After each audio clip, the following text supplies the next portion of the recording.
Did you abandon League of Legends because of the Vanguard for me? Hell no. What?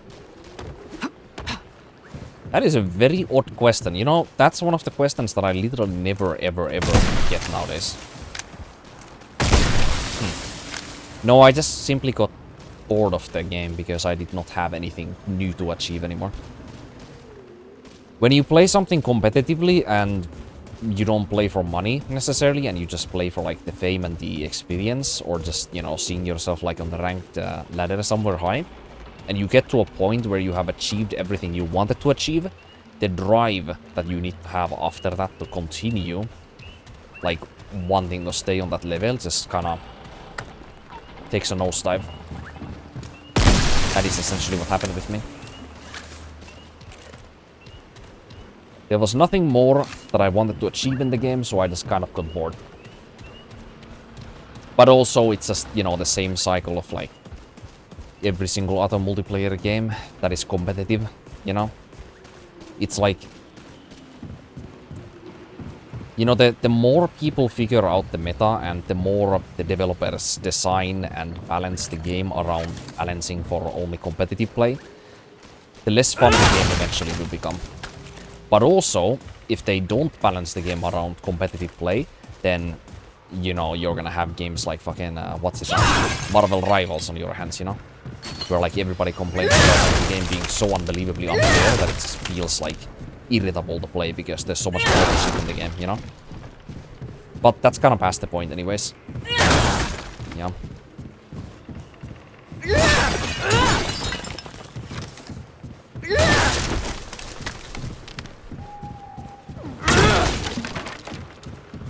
A big tip for games that are competitive is that if you want to play something competitive and you wanna take it seriously, play only what is the most effective strategy possible and test yourself if you enjoy that.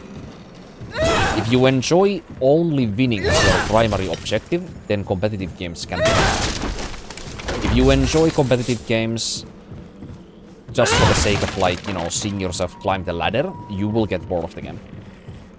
Because there's gonna be moments when you're just gonna question, you know, why do I just make things harder for myself, and why can I not find enjoyment in, you know, playing what is most effective tactic available, you know? And if you don't play like that, then you will always feel like you are just behind everyone else that enjoys playing like what is strongest, you know? And for me, I don't simply enjoy winning in these games. You know, winning is not important.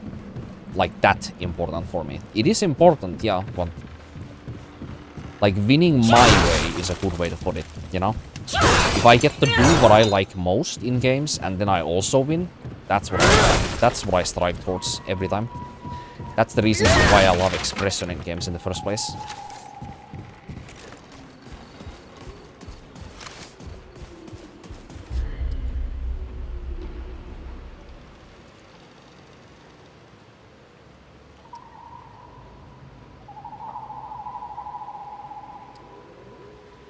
Right, we need to go to this building.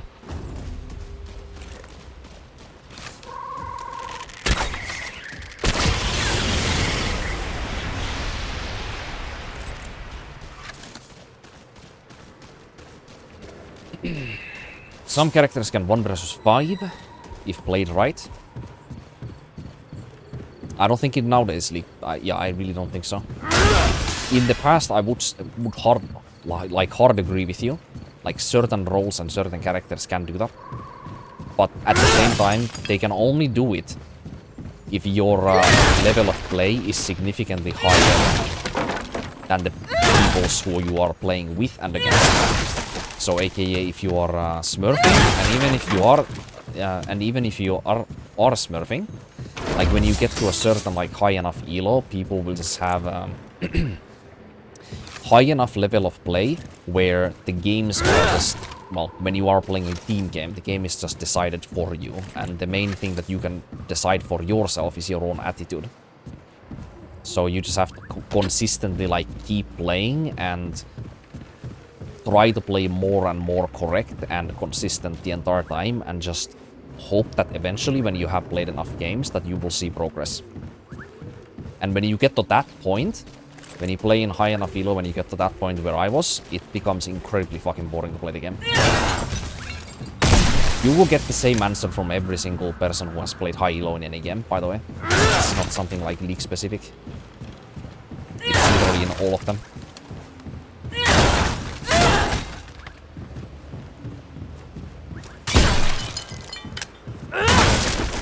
It's probably even in single player games.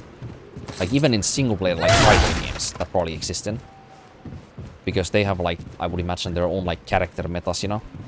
Like if somebody's like insanely good on like certain character that is not like most effective like available, you know, at the moment, or maybe the developers like live like update the game or like balance it, and then a certain character like falls off a lot, but you were good on that character, like extremely good on it.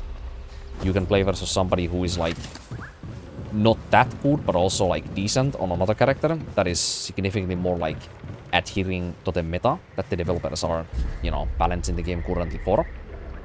And then you will have significantly harder time beating that person who is simply adept at a character, despite you being like, say, like insanely good at a certain character that maybe used to be good or is kind of like, you know, almost like very good or very meta or something. But you are just setting yourself in a disadvantage or disadvantageous position, like immediately from the get-go. So that can be like one way that you can like set yourself behind even in a 1 versus 1 like fighter game, or like say 1 versus 1 like strategy game. Like what would be like an RTS game, for example, you know? Like if you play a faction that is not considered like the best, but you are insanely good at the faction, you are still setting yourself to a disadvantage versus most opponents.